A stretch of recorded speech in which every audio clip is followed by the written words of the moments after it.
Là, on me l'a mis sur moi. Et c'était la deuxième fois que je l'avais dans mes bras, vraiment avec moi. Et là, j'étais complète. Ça m'est jamais arrivé à ce point-là d'être complète. Claire, vous êtes mariée, vous êtes maman de 3 enfants, de trois filles, dont une, vous dites, est au ciel. Il s'agit de Castille. Castille, elle a vu le jour il y a 4 ans. Et elle n'est pas restée très longtemps sur Terre. Claire, est-ce que vous voulez bien nous raconter votre histoire? Oui, bien sûr. Alors, j'étais une femme qui travaille. C'était ma 3e fille, donc je travaillais. J'avais un métier très prenant. J'étais dans la publicité. Enceinte de mon 3e enfant, une grossesse assez fragile. C'est-à-dire déjà, au départ, une grossesse fragile. J'étais très fatiguée. Beaucoup de responsabilités, beaucoup de travail. Et donc je pars en congé parental, non, en congé maternité.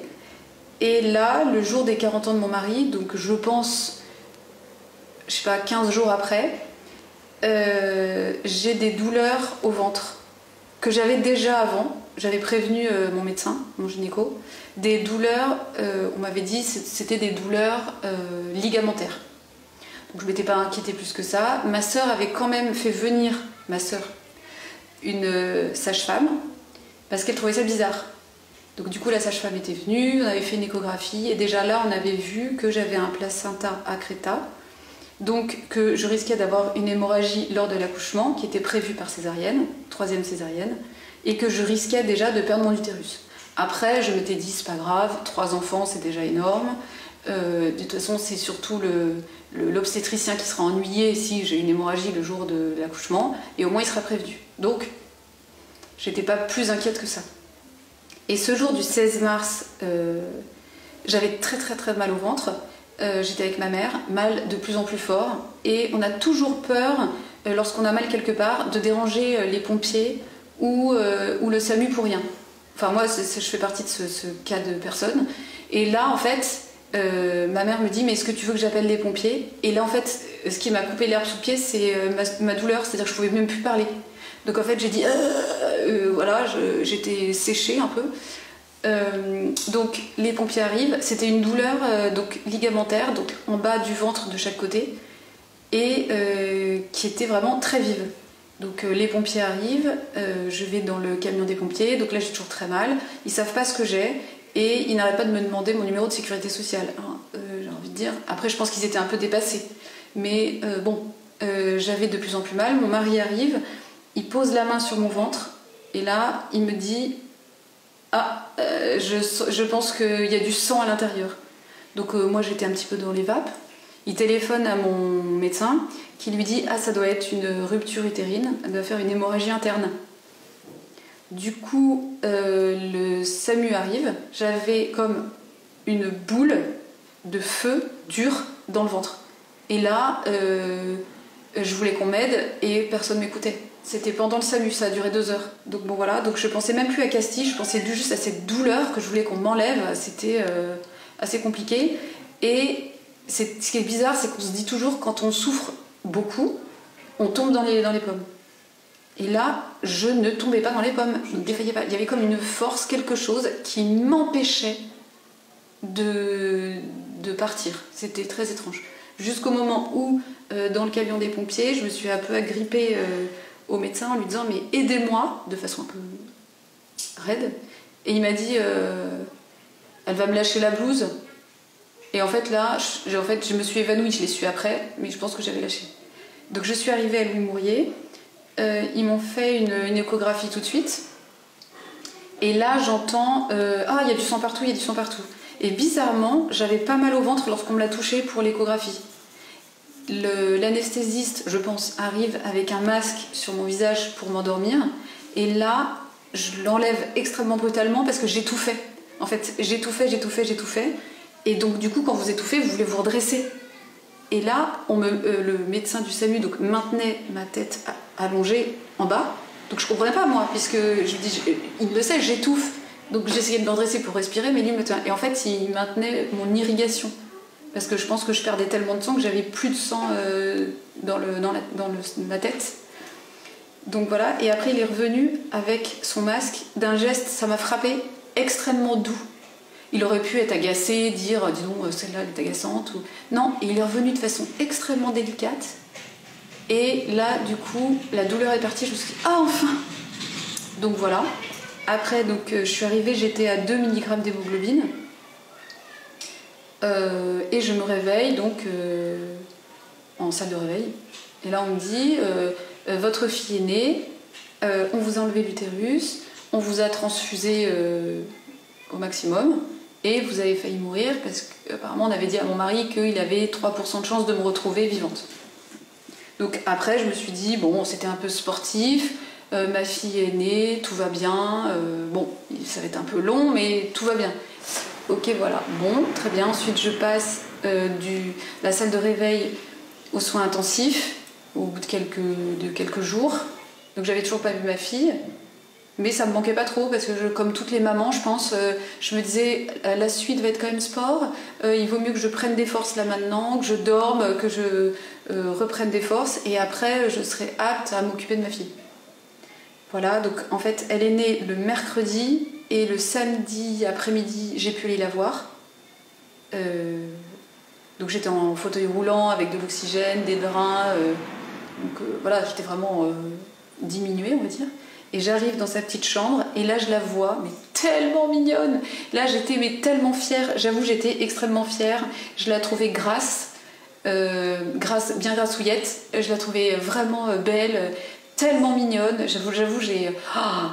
Et en fait je pense, et ça je trouve ça hyper important pour toutes les mamans qui ont perdu un enfant, c'est que je trouve, enfin pour moi, c'est que lorsqu'on a un enfant, c'est comme un calendrier de l'Avent, il y a une case qui s'ouvre. C'est pour l'enfant. Et moi, donc, j'ai eu les 3 qui sont ouvertes. Là, c'était la 3e. Et le problème, c'est que quand il meurt, il n'y a personne pour le refermer ou pour le combler. Et ça, c'est extrêmement difficile et pas évident à comprendre. Donc voilà. Donc je la trouve merveilleuse. J'avais qu'une envie, c'était de la prendre dans mes bras. Évidemment, c'était pas possible. Et là, je commence à comprendre que c'est pas évident. Et j'ai beau ne pas avoir fait médecine. Je regarde donc, elle était branchée, etc. Mais elle bougeait, elle avait les petits yeux ouverts, elle bougeait. C'était un vrai bébé, c'était un bébé vivant avec ses petits pieds, ses petites mains, elle ouvrait. Les 2 seules choses qui m'ont un peu alertée, c'était elle avait sa petite langue comme ça. Donc là, je me suis dit, bon, c'est peut-être juste un petit défaut, c'est pas très grave. Et c'est surtout sur un des graphiques, je sais pas trop comment ça s'appelle, ça faisait ça. Une ligne, et là, je me suis dit, c'est pas très bon signe ça quand même je pense, mais pas envie d'y croire, pas envie de regarder, je me suis dit non c'est peut-être normal. Le responsable de l'étage de néonat arrive, le pédiatre, et je lui demande un peu phrase bateau, donc tout va bien, et il m'a dit ah non tout ne va pas bien, non, risque de mort ou de handicap grave. Alors là évidemment je pleure, je me dis ah oui quand même, mais bon je m'y attendais pas du tout quand même, enfin c'est un peu un coup de massue. Donc voilà, et là on m'explique que j'ai eu du coup une hémorragie interne, donc comme le bébé à l'intérieur du ventre est oxygéné par le sang, le fait d'en avoir perdu beaucoup, elle a manqué énormément d'oxygène, donc du coup il faut faire un IRM pour vérifier si tout va bien, et le soir même de sa naissance elle avait fait des convulsions. C'est un peu un coup de massue et je voulais pas y croire, je me suis dit ça non. Je suis sûre qu'elle va guérir en fait. C'est un mauvais mouvement à passer. Les médecins de toute façon ils sont toujours là à en rajouter. Ils sont très pessimistes. Moi je suis sûre que regardez la preuve, moi je suis là. Non. Et donc j'ai commencé à la voir comme ça dans sa petite couveuse. Ensuite dans mes bras dans un couffin, enfin dans un oreiller. Et ensuite je me suis dit mais quand est-ce que je peux l'avoir, j'étais obnubilée, il fallait que je l'ai sur moi dans mes bras et tout le monde dit non c'est pas possible, elle est trop fragile, on attend.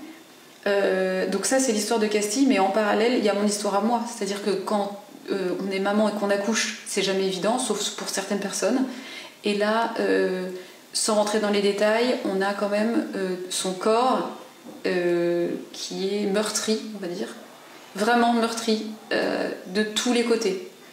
Bon, c'est 2 combats à mener différents, c'est très étrange. Mais bon, il faut les mener, donc on y va. Et il y a une chose qui m'avait fait énormément souffrir, c'est les drains. J'en avais 2. Et j'avoue que lorsque l'infirmière est venue en me disant on va les enlever, je savais pas trop ce qui m'attendait. Et là, j'avoue, je m'en souviendrai toute ma vie. Ça a été épouvantable.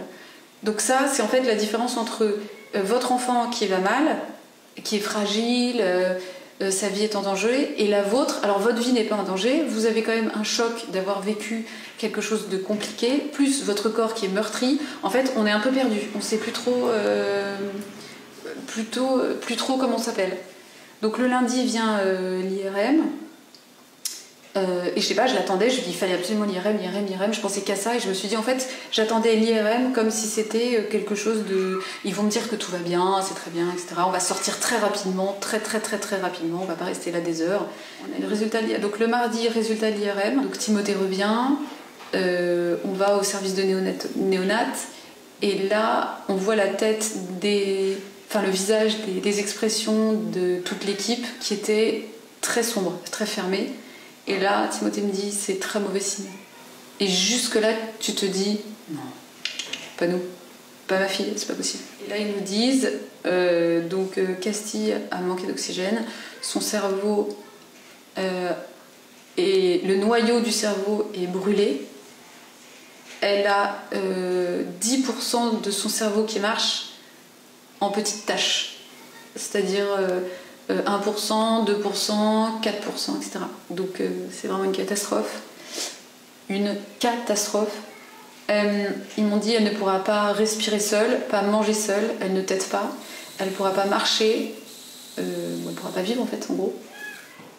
Je ne sais même plus ce que j'ai ressenti ce jour-là, je crois que j'étais sonnée. Ouais, sonnée, épouvantable. Je crois que dans ma chambre j'ai hurlé, j'ai pas envie qu'on m'enlève mon bébé, tout simplement. Et on nous dit, on va la détuber, il faut que vous choisissiez le jour. Je ne choisis pas le jour, enfin je veux dire, on me dit que ma fille va mourir, qu'elle ne peut pas vivre, qu'elle est handicapée, moteur, tout très très lourd, et en plus il faut que je choisisse le jour, en plus il faut la détuber, enfin là je ne savais plus trop, je ne comprenais pas, et comme on est catholique, je ne voulais pas qu'il se passe quelque chose qui me dépasse justement. Donc du coup j'ai demandé à rencontrer l'aumônier de l'hôpital parce que chaque religion a son aumônier dans l'hôpital pour respecter ses traditions, ses cultures, donc ça je trouve ça vraiment bien. Et lui m'a rassurée, il m'a dit non, c'est l'acharnement thérapeutique. Donc il m'a dit non, soyez rassurés de ce côté-là, à côté de votre religion, c'est de l'acharnement thérapeutique. C'est-à-dire que s'il y avait eu 1%, même un peu moins d'espoir qu'elle vive, même handicapée, on ne l'aurait pas détubée. Mais là, il n'y avait aucun espoir. Donc voilà.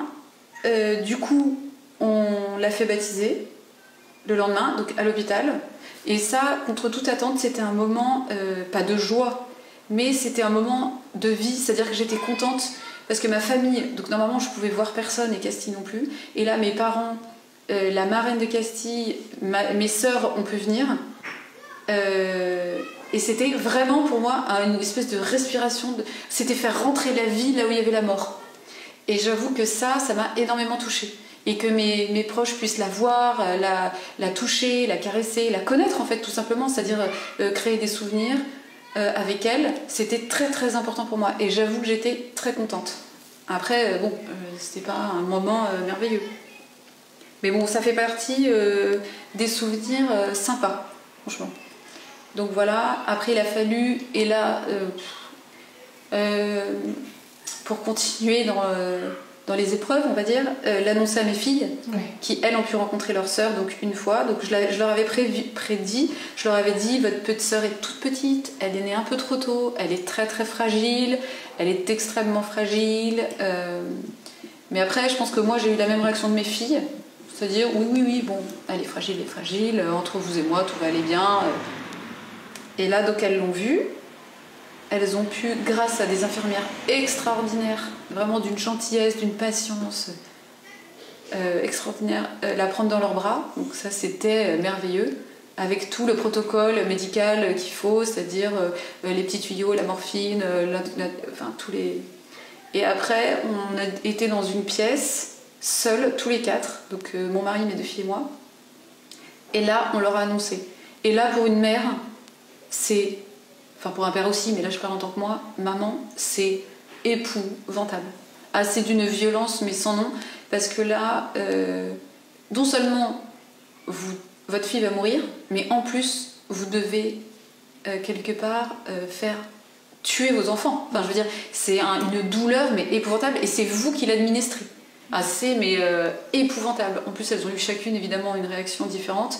Je pense pas être professionnelle pour avoir les mots pour répondre à toutes leurs interrogations, pour calmer leurs douleurs. C'était d'une violence, c'était un enchaînement de douleurs. Donc elles ont compris. Après, on est retourné voir Castille, toujours suivi de la psychologue parce que c'est obligatoire et tant mieux. Parce qu'il y a des moments où on est un peu démunis. Elles ont pu donc embrasser leur sœur. Il n'y a pas eu de dire au revoir à sa sœur ou quoi. Je pense qu'elles l'ont juste embrassée, caressée, regardée. Et elles sont rentrées à la maison. Et on a demandé si Castille souffrait. On nous a dit oui. Et du coup, mon mari a dit en fait, on la détube le plus rapidement possible. On ne va pas la garder pour nous égoïstement alors qu'elle souffre. Et du coup, ils nous ont dit très bien, le lendemain, le jeudi. Ok, donc du coup, le lendemain matin, on est venu la voir, on nous a dit allez déjeuner, on fera ça cet après-midi. Ok, très bien, donc on a obéi, on a été déjeuner. Et en fait, ce qui est difficile, c'est que lorsque on détube votre bébé, vous ne savez pas en combien de temps il va mourir. Et ça, c'est des choses auxquelles on ne pense pas. C'est-à-dire, on n'est pas prêt, on ne nous explique pas. Après, vous me direz, ça ne concerne pas le commun des mortels. Et heureusement. Mais j'avoue, j'y avais pas pensé en fait. On la détube. Là, j'ai laissé mon mari parce que là, pour le coup, je pouvais pas. C'était trop compliqué. Il a voulu la prendre dans ses bras pour l'accompagner. Donc, j'ai rien dit. Je m'étais dit, bon, je l'ai portée 9 mois, enfin 8 mois. Donc je peux lui laisser ça. Elle a fait un premier arrêt cardiaque et là mon cœur a bondi en me disant ah non elle est pas déjà morte, non. Et non, en fait elle a repris vie et là on me l'a mis sur moi et c'était la deuxième fois que je l'avais dans mes bras vraiment avec moi et là j'étais complète. Ça m'est jamais arrivé à ce point là d'être complète, vraiment j'étais en osmose avec ma fille. Et jusqu'à encore à ce moment-là, avec mon mari, on se disait, là elle dort. Je l'ai même dit à l'infirmière, je me suis dit, mais quitte à passer pour une folle, ne vous inquiétez pas, je pense que là elle dort, personne ne le sait, mais elle va se réveiller, tout va bien aller. Et elle me dit, non, elle est dans le coma. Et je dis, oui. De façon de parler, ne vous inquiétez pas. Non, c'était jusqu'à la dernière seconde. Alors après, là, ça a été assez difficile. Parce qu'elle a fait plusieurs arrêts cardiaques. On me demandait si je pensais qu'elle souffrait. Je ne sais pas. Enfin, je veux dire, et c'est délicat qu'on vous demande ça en tant que maman. J'espère pas en fait. J'espère qu'on donne tout ce qu'il faut à votre enfant. Donc voilà, elle a fait 7 arrêts cardiaques. Je crois que ça a été. C'est inhumain, franchement. Emma elle est partie. Voilà. D'accord. Et je ne voulais pas. Je voulais être sûre qu'elle soit morte à 100%. Donc ça peut paraître un peu étrange. En fait, même à l'hôpital, je m'étais dit je peux quand même leur dire que c'est mon angoisse. Que d'être bien sûre que sûr, je ne l'abandonne pas jusqu'à la dernière seconde. Et j'avais dit, je veux qu'on fasse une échographie de son petit cerveau, enfin de sa petite tête, pour être sûre. Alors au début, il trouvait ça étrange. J'ai dit, écoutez, vous respectez les coutumes de chacun. Moi, c'est pas une coutume, c'est juste, je sais pas, un désir de maman. Et voilà. Et ils ont été hyper sympas parce qu'ils l'ont fait. Ils sont venus et ils m'ont dit que c'était fini. D'accord. D'accord. À ce moment-là, c'est très dur, bien sûr. Non. Non. Pas du tout, c'est hyper bizarre. J'étais pas soulagée. Ce qui est improbable, c'est que je l'avais dans mes bras. En fait, on a enlevé tous ces petits tuyaux. Ouais. Et je pouvais enfin jouer avec ma poupée. Ouais. Sans le côté morbide ou atroce que les gens pourraient imaginer. Mais j'avais mon petit bébé dans mes bras, tout petit. Je pouvais la câliner, la prendre, la soulever, un peu comme si elle dormait finalement. Oui. Donc j'avoue, non, c'était un moment où je pense que je réalisais pas, j'étais complètement... Oui, j'étais, je pense, sonnée, et en fait, l'infirmière et mon mari me disent bon, on va peut-être la laisser. Ben non, en fait, j'avais pas du tout envie. Oui. Ça faisait une semaine que j'attendais de l'avoir dans mes bras. Oui. Là, je l'avais dans mes bras, je l'embrassais. Non, je pouvais enfin jouer avec mon bébé. J'avais envie de ce petit moment avec elle, et j'avoue que non, on va la laver. Donc, on a toujours des regrets, on peut pas. Mais là, j'aurais voulu leur dire non, en fait, on n'est pas pressé. Ça ne coûte à personne. Enfin, personne n'est pressé, j'aurais voulu la garder avec moi. Ça, mais bon, voilà. Et donc, l'infirmière était très gentille, vraiment très délicate. C'était une maman, une infirmière qui était maman handicapée. Et vraiment très très gentille, je crois qu'elle s'appelait Marie-Hélène. Vraiment très délicate. Et donc, elle a fait la petite toilette de Castille. Donc voilà, donc... Après, elle est partie à la morgue et j'ai demandé une seule chose, c'est qu'elle n'ait pas de drap sur son visage. Voilà, juste parce que moi, j'aurais pas aimé. En fait, je n'aime pas du tout l'idée que ce soit tabou, que ce soit triste ou que ce soit quelque chose de pas joli. Non, c'est une petite fille, c'était un bébé, elle était jolie, elle était... Non, c'est pas du tout tabou et j'aime pas du tout l'idée que ce soit tabou. En fait, c'est pas parce qu'on en parle que ça va arriver aux autres. Ça n'a rien à voir. Donc non, je trouve que c'est très important d'en parler justement. Ça a été un cheminement, là ça fait 4 ans. Ça n'a pas été la même chose au tout début que maintenant. C'est-à-dire que ça évolue et je pense que ça évoluera encore. Et je pense que chaque mère en parle et le vit différemment, chaque famille. Moi je sais que il y a beaucoup de personnes, bien intentionnées ou pas, je sais pas, qui me disaient il faut pas que tu en parles trop, déjà c'est dérangeant, ensuite il faut pas que tes enfants vivent avec ça, cette espèce de chape de plomb, de culpabilité. Mais personne ne parle de chape de plomb, c'est-à-dire qu'elle a existé, il y a eu un accident, c'est un orage dans un ciel de beau temps, d'un ciel d'été, c'est imprévisible et c'est catastrophique. Une rupture utérine, c'est comme ça. Non, j'aime bien l'idée qu'on en parle, qu'elle fasse partie de la famille, mais après, je ne voulais pas que mes enfants, que ce soit pesant, c'est-à-dire, il n'y a pas son couvert à table ou des choses comme ça. C'est-à-dire qu'elle est parmi nous, elle sera dans un papillon, dans une étoile, dans un cygne, dans du vent, mais c'est pas pesant. Je voulais pas que ce soit pesant. Après, au tout début, c'est compliqué. Le premier mois, je me souviens, j'arrivais pas... Quand vous pensez à quelqu'un, vous arrivez à visualiser. Et moi, Castille, j'ai eu la chance de la connaître. Il y a des mamans qui n'ont pas eu la chance de connaître leur bébé ou de les voir ou pas eu l'envie. Et moi, j'ai eu la chance de la voir, de la connaître, de vivre avec elle, de la sentir. Et pendant le premier mois après sa mort, j'étais perdue parce que j'arrivais pas à la visualiser. J'étais comme morte à l'intérieur. J'étais perdue. Et au fur et à mesure, j'ai re-regardé ses photos parce que j'arrêtais pas de prendre des photos parce que je me suis dit, il me restera que ça.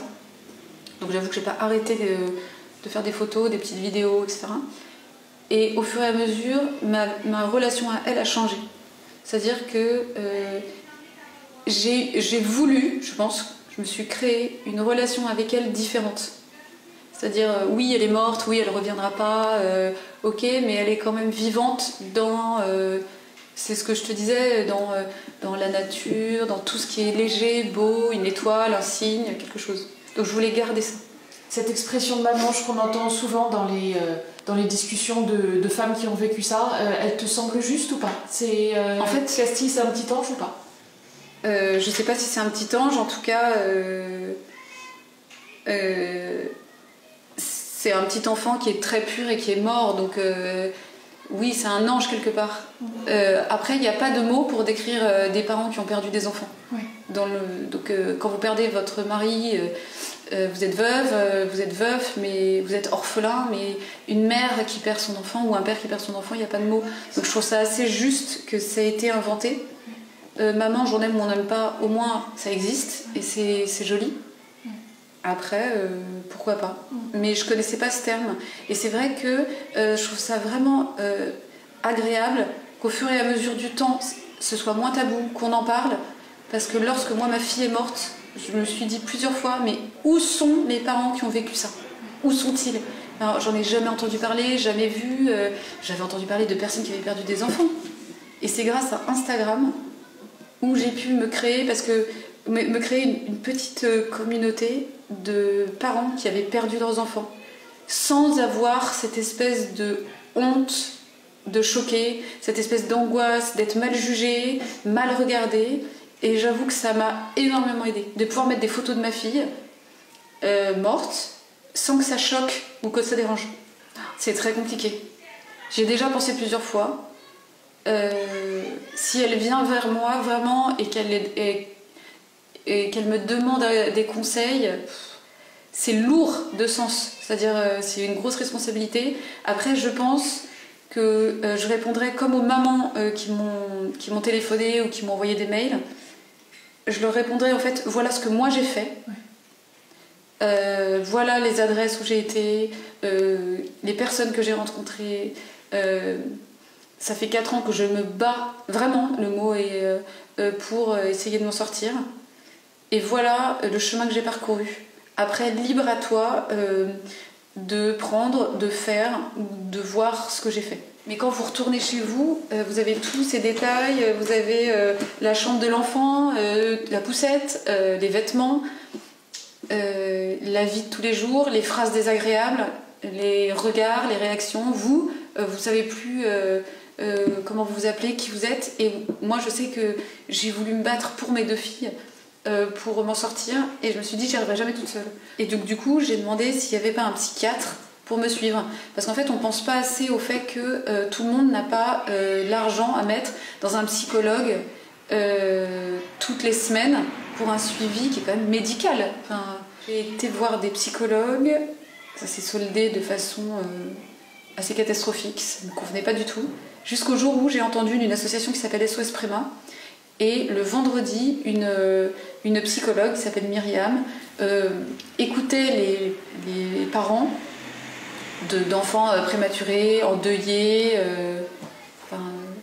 gratuitement et de façon anonyme au téléphone le vendredi. Donc du coup, je l'ai appelée. Première fois, je ne suis pas tombée sur elle. Elle était déjà avec d'autres personnes, donc j'ai réitéré la semaine d'après. Donc c'était long, mais j'attendais ça un peu comme une date. Je me suis dit, bon, je vais avoir ce rendez-vous. Et ça a été extraordinaire. Un déclic. Elle m'a fait un bien fou. Ça a été extraordinaire. Elle m'a comprise. C'est-à-dire que je lui ai raconté des choses. Tout de suite, elle a eu le clic. Elle a su m'expliquer, mettre des mots sur des ressentis. Ça a été extraordinaire.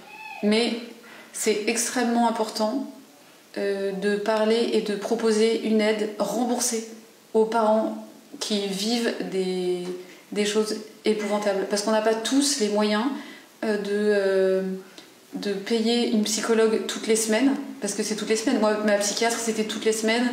Elle était extrêmement disponible, par WhatsApp, par texto. Elle a été vraiment d'une gentillesse, elle a été présente. C'était vraiment exceptionnel.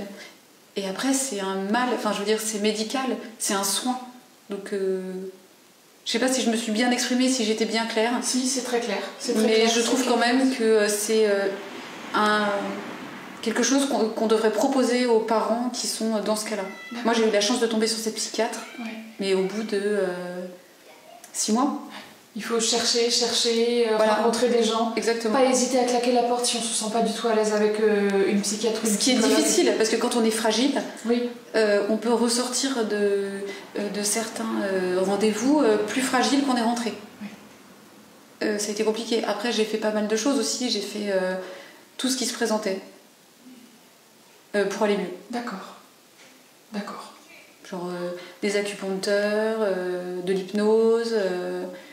du MDA, je crois que c'est comme ça que ça se dit, énormément de choses, histoire d'aller mieux. Et je me suis dit, en fait, maintenant, il faut que je me guérisse, moi, parce que j'étais incapable d'être dans la vraie vie. C'est comme si j'étais sur un trottoir et que la vie passait et je pouvais pas bouger. Et la vie, c'était un TGV. C'est-à-dire que si j'avançais, je mourrais, parce qu'on meurt quand on est sur les rails d'un TGV. Et donc je pouvais pas bouger. C'était impossible. Pendant 1 an, ça a été ça. C'était impossible. Je pouvais pas bouger. Et aujourd'hui, Castille, elle est toujours là, elle fait partie de la famille. Oui. Et ça va mieux. J'ai parlé de Castille il n'y a pas longtemps avec une personne que je venais de rencontrer qui m'a dit c'est bizarre, on a l'impression que t'es pas du tout touchée, tu peux en parler de façon tout à fait naturelle, normale. Et là je lui ai dit je t'arrête tout de suite, c'est de la pudeur. C'est que... Alors ça paraît un peu contradictoire sur le fait que je réponde à ces questions, mais non, c'est de la pudeur. J'ai pas du tout envie de voir la souffrance et la tristesse dans le regard de la personne à qui j'en parle. C'est de la pudeur parce que c'est ma fille, c'est ma douleur. Et ce qui est très difficile avec les personnes qui ont perdu un enfant, c'est que c'est une cicatrice et un handicap invisible. Ouais. Et ça, c'est extrêmement difficile. Ne serait-ce que pour les personnes en face avec qui vous parlez et qui sont en relation avec vous, mais même pour vous, de temps en temps, ça m'a valu des moments assez difficiles parce que oui, on n'a pas envie de s'épancher, oui, on n'a pas envie d'être triste, de pleurer tout le temps, mais la douleur est là, c'est-à-dire que moi, pour moi, je suis balafrée sur toute ma poitrine de mère. Mais après, je suis obligée de le montrer, mais il faut quand même un petit peu de délicatesse.